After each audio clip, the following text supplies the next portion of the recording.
to give you a fun fact, she's doing something completely different. She's a doctor.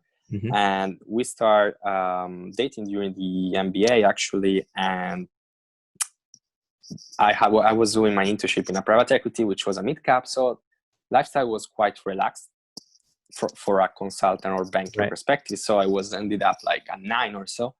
And she was like at the very beginning, why are you staying so late in the office? What's going on?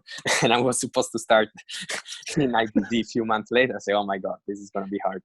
Yeah. So did you warn her? Did you give her lots of warnings? I gave her a lot of warnings. And what helps is that a lot of people out of the MBA, which are my friend, her friends, are in a similar condition. So it becomes kind of new normality around you.